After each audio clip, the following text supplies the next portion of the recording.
네, 기자회견 시작하도록 하겠습니다. 안녕하십니까? 오늘 이재명 당대표 현황 관련 기자회견 사회를 맡은 대변인 강선우입니다. 이재명 당대표, 조정식 사무총장, 한병도 전략기획위원장께서 참석해 주셨습니다. 먼저 이재명 당대표의 모두 발언으로 기자회견 시작하도록 하겠습니다.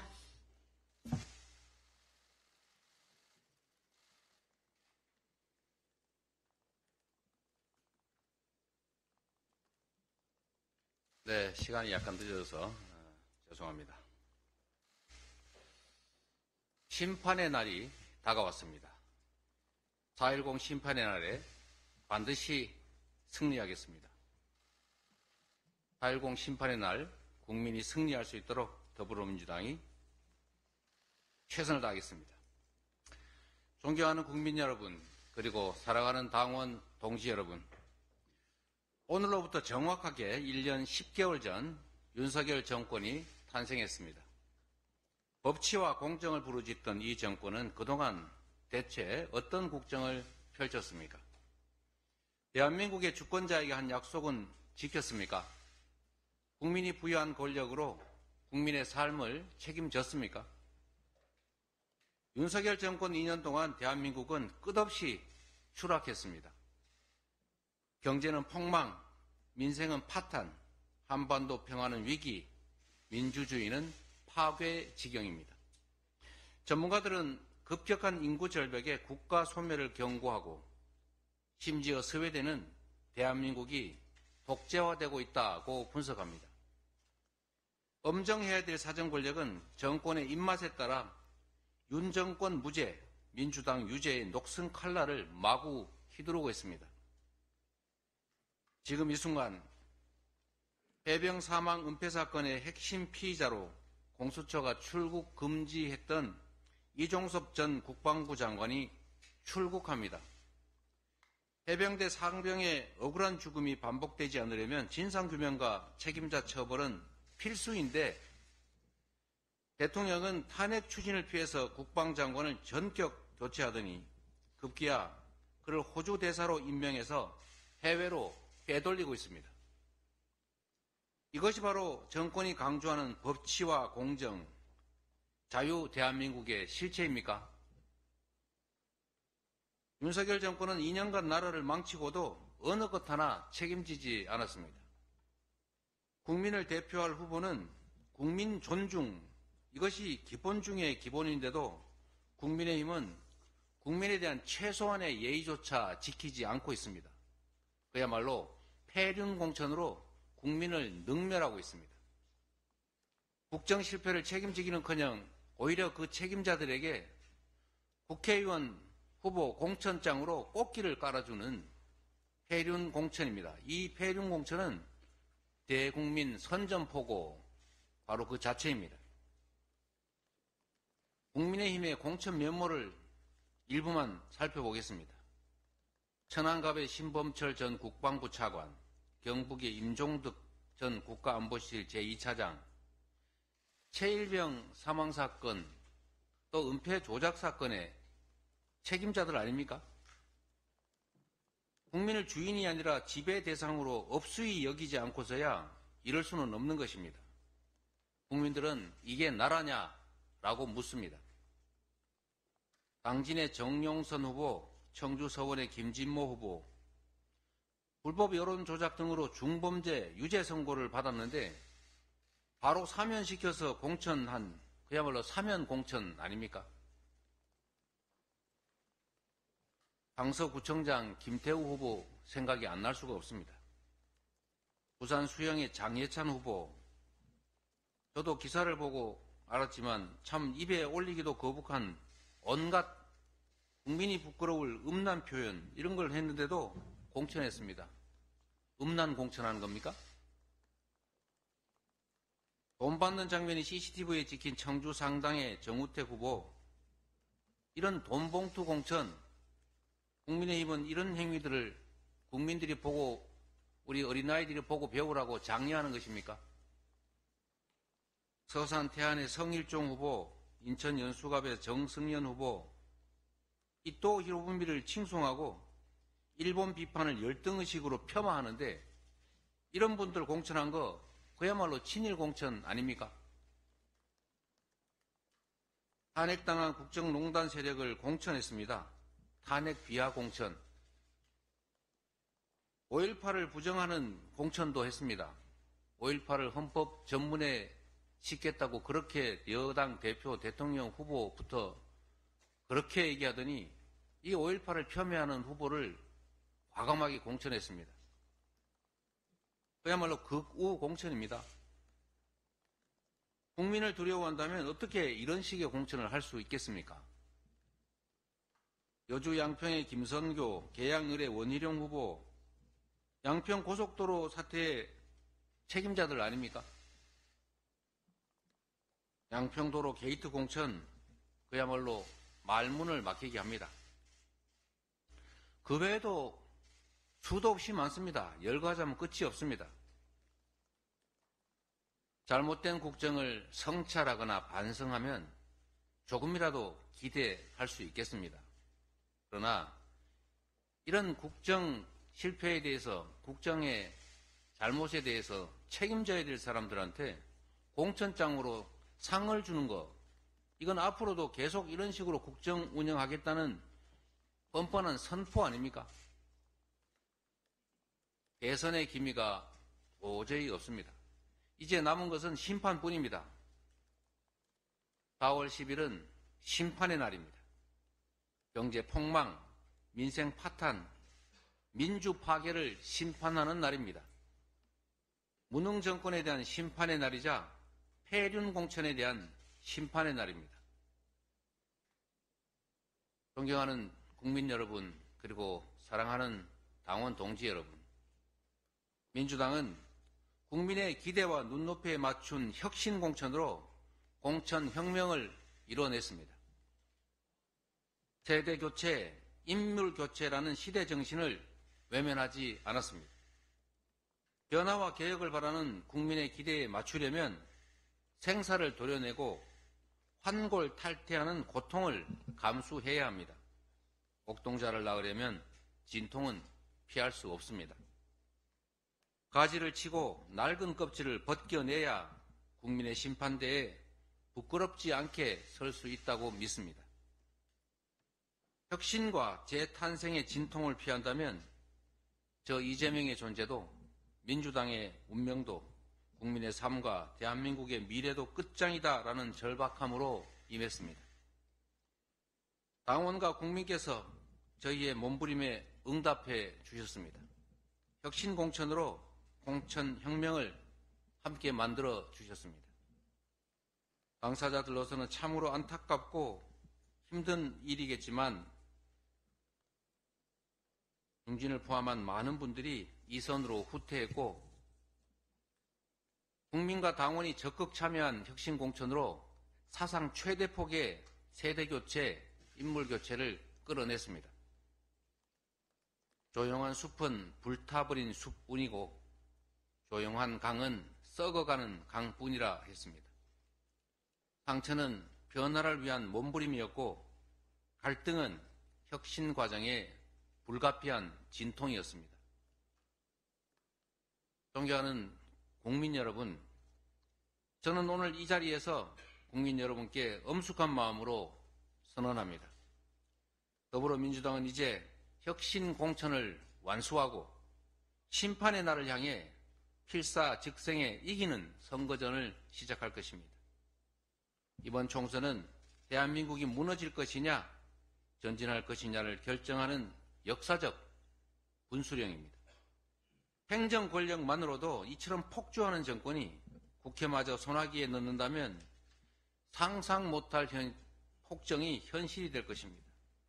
민주주의는 완전히 파괴될 것이고 경제와 민생 평화의 회복은 요원해질 것입니다.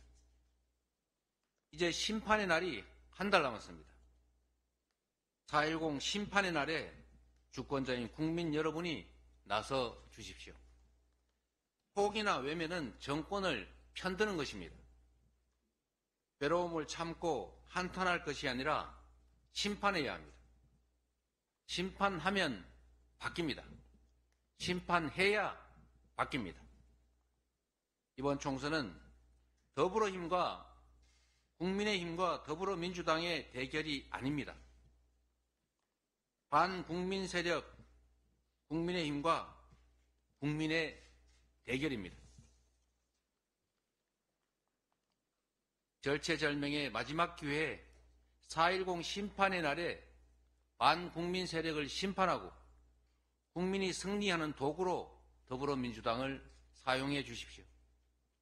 이제 민주당은 할 일 앞에 미적대는 그런 과거의 민주당이 아닙니다. 일머리를 알고 추진력이 강한 검증되고 유능한 일꾼들로 완전히 진영을 새로 갖췄습니다. 준비됐습니다. 자신 있습니다. 이겨야 하고 이길 수 있고 반드시 이기겠습니다. 4.10 심판의 날 국민 승리를 위하여 민주당이 명운을 걸고 싸우겠습니다. 반성하지 않는 윤석열 정권의 폭정을 저지하고 대한민국을 다시 일으켜 세우겠습니다. 고맙습니다.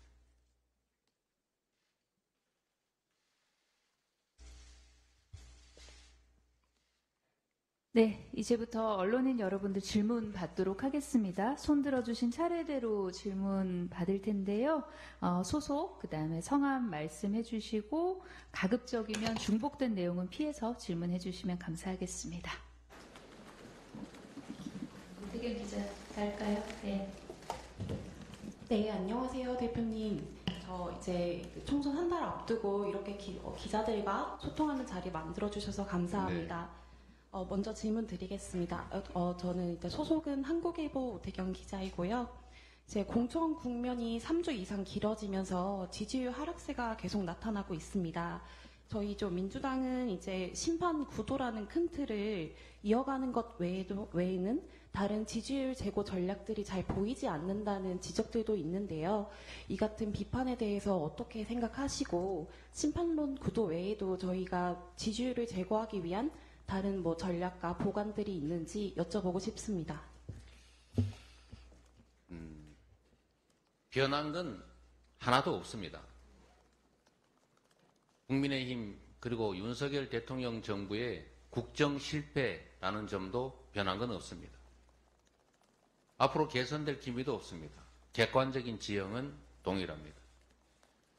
국민의 주권 의지를 무시하고 그야말로 주어진 권력을 남용해서 사적 이익을 취하느라 국민을 고통스럽게 하고 나라의 미래에 죄를 뿌렸습니다. 경제 폭망, 민생 파탄, 한반도 평화위기, 그리고 민주주의 파괴까지 도대체 잘한 것이 없지 않습니까? 주권을 위임한 국민들은 이 잘못된 정권의 국정 실패에 대해서 책임을 물을 의지를 가지고 계십니다. 또 책임을 물어야 민주주의라고 하는 것이 작동을 합니다. 이렇게 무능하고 이렇게 무책임하고 이렇게 무대책하고 이렇게 국민의 삶에 국가의 미래에 무관심한 정권이 정권을 그대로 유지할 수 있다거나 확대할 수 있다면 그게 온전한 민주국가겠습니까? 우리 국민들의 민주적 사고, 시민의식이 그렇게 낮지 않습니다. 촛불을 들어서 현실의 권력을 끌어내린 저력 있는 민주 국민들이시기 때문에 이 정권을 심판하겠다고 한 그 의지는 저는 변하지 않았다고 생각합니다. 다만 말씀드렸던 것처럼 공천 과정에서 혁신을 위한 몸부림이 오해되거나 또는 갈등으로 비춰진 측면이 있습니다. 실제로 갈등적인 요소가 없는 게 아니겠죠. 변화를 위해서는 불가피한 진통이라고 생각합니다. 이제 정상적인 구도로 되돌아갈 것으로 확신합니다. 그리고 국민들께서는 과정이 아니라 이제 결과도 지켜볼 것입니다. 국민의힘의 저 폐륜 공천, 뻔뻔 공천, 부패 공천, 그리고 국정 난맥 공천 이런 것들에 대해서 국민들께서 민주당의 혁신 공천의 결과를 지켜보실 겁니다. 후보들을 비교하시게 될 것입니다. 정권 심판이라고 하는 이번 총선의 본래적 의미를 국민들께서 다시 지켜보시게 될 것으로 생각합니다. 네, 다음 질문 이어갈게요. 네네. 네. OBS 이여진입니다. 선대위원장을 대표님이랑 이해찬, 김부겸 전 총리님 세 분이 겸임하고 권역별로 선대위원장을 따로 둬서 이제 20명 규모로 좀 선대위를 꾸린다는 보도가 나왔는데 이게 사실인지 그리고 선대위원 분들을 언제쯤 인선하실 건지 궁금합니다. 이제 공천이 거의 끝나가고 있기 때문에 이제 선대위 체제로 전환해야 될 시점인 건 맞습니다. 그 선대위 구조를 소위 혁신형으로 할 것인지 여러 가지 논의들이 있습니다. 의견을 다양하게 수렴하고 있는 과정이고 보도된 내용들도 그 여러 가지 검토되고 있는 것들 중에 한 안 정도인데 아직 구체적으로 세부적으로 결정된 것은 없습니다.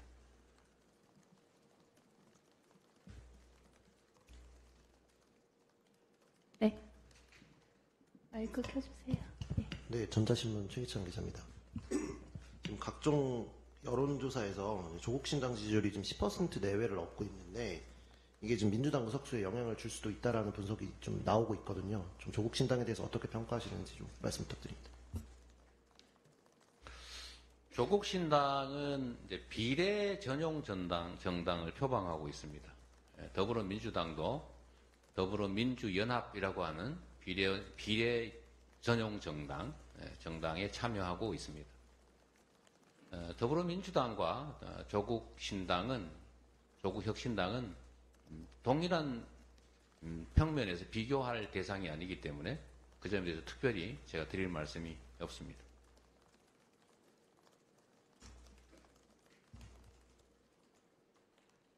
네, 몇 분 질문 더 받아볼게요. 버튼 눌러주세요. 네. 안녕하세요. 경인일보 오수진이라고 합니다. 네.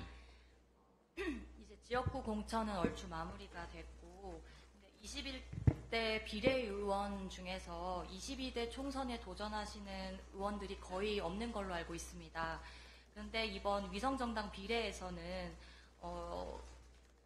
좋은 후보들을 논의하시겠지만 어떤 기준으로 비례 후보들을 선발하실지 궁금합니다. 지금 현역 비례의원들이 도전하지 않는 게 아니라 많이들 도전하셨는데 지금도 현재 경쟁 중이고 또 현역들하고 아마 경쟁을 하다 보니까 성공하지 못한 경우들이 꽤 많은 것 같습니다. 이번 비례대표는 민주당 자체적으로 선정하는 것이 아니라 더불어민주연합에서 선정하게 됩니다. 물론 저희도 의견을 내지 않을 수가 없겠지만 우리가 그 자체를 다 정하는 것 자체가 약간의 논리적인 좀 문제가 있을 수도 있고 그래서 좀 다양한 방식으로 선정하고 있다는 말씀 정도 드리겠습니다.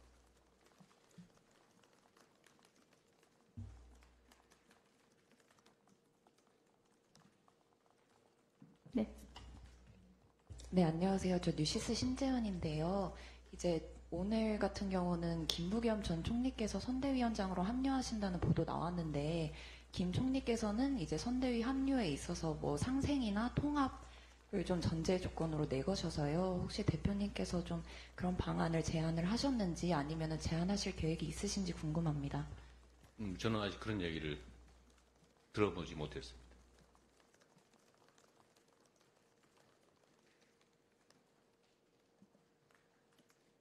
예, 우리 저쪽으로 마이크 넘겨볼까요?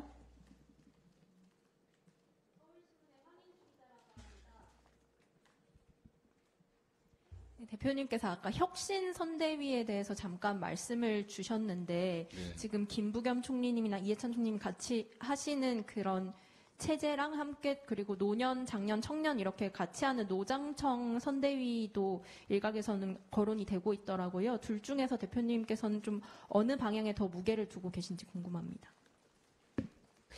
혁신과 통합은 언제나 다 필요한 가치들입니다. 둘 중에 하나를 선택하는 게 아니라 두 가지를 다 잘 조화시키고 잘 절충하는 것이 더 중요하겠죠. 두 가치는 서로 배치되는 개념이나 가치가 아니고 서로 상보적이고 서로 보완적인 요소가 있기 때문에 저는 두 가지가 잘 절충되는 것이 필요하겠다 그런 생각을 합니다.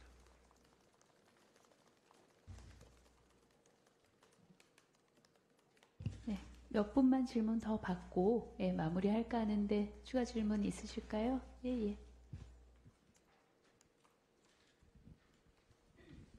네, 세계일보 최우석 기자입니다. 이건 조금 이른 질문일 수 있는데 이번 공천에서 대표님께서는 국민과 당원의 뜻을 중시한다고 하셨습니다. 네. 그렇다면 오는 8월에 전당대회에서 다시 국민과 당원이 대표님을 부르게 된다면 어떻게 하실지 궁금합니다.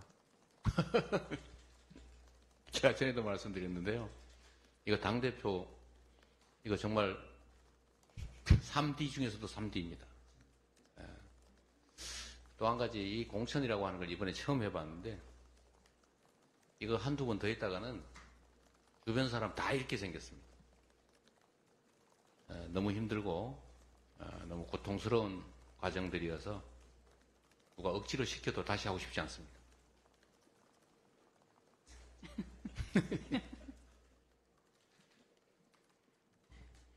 예, 우리 장 기자님. 네, 안녕하세요. 저 TV조선 장세희 기자입니다. 대표님, 그 개항을 지역을 보면 지금 원희룡 전 장관이 여론조사에서 좀 앞선다는 그런 조사가 나왔는데 그 결과에 대해서 어떻게 생각하시는지 좀 궁금하고요. 그리고 당내에서 이제 수도권, 특히 서울의 위기감이 좀 있다 이런 이야기들이 있는데 서울 수도권 선거 전략이 특별한 게 있는지 궁금합니다. 저는 뭐 어디 조사에 서울 뭐 여론조사가 민주당 24%, 국민의힘 40몇 프로 나왔다는 뭐 그런 얘기도 있던데, 글쎄요. 저는 그 얘기를 한번 상기해 봐 주시기를 부탁드립니다. 전에 서울시장 선거에 한명숙 총리가 10몇 프로 진다고 그랬었죠, 그게. 한 17%, 뭐 18% 진다고 그렇게 예측을 했는데 실제 뚜껑을 열어보니까 0.2 몇 프로던가? 하여튼 소수점 이하 격차밖에 안 나서 그 여론조사 때문에 아이고 어차피 졌나보다라고 투표를 포기했던 사람들이 땅을 치고 한탄을 했다고 하는 얘기가 있었습니다. 실제로 그런 일이 벌어졌죠. 그런 점들을 충분히 참고해야 되겠다는 생각이 듭니다. 네, 질문 이어갈게요. 네, 우리 장 기자님. 지금 저번 강서울 선거도 또 비슷하지 않았나요? 네. 대표님, 저희 연합뉴스 정윤주입니다. 그 선대위 컨셉을 지금 혁신과 통합으로 잡고 계시는데 이게 어떤 식의 혁신과 통합인지 좀 구체적인 설명을 부탁드립니다. 왜냐하면 저희 기자들이 이제 생각했을 때 혁신과 통합이라고 하면 뭐 노장청 약간 젊은 사람들을 데려오는 게 혁신이고 통합은 그러면 비명 혹은 친문이 들어오는 게 통합 이 정도로 지금 생각을 하고 있는데 이 외에 구체적인 또 다른 좀 계획 좋은 같은 게 방법이 있으신지. 있으면 좀 알려주세요. 저 하나만 더 질문 더 드리면 네. 지금 무당층 지지율, 그러니까 무당층도 좀 많이 나오고 있는데 무당층들을 좀 끌어안을 수 있는 민주당 진영으로 데려올 수 있는 그런 보관은 좀 생각하고 계신 게 있을까요? 네, 우리 전략위원장이나 우리 사무총장 포함해서 우리 당직자 여러분들이 열심히 논의하고 안을 준비하고 있습니다.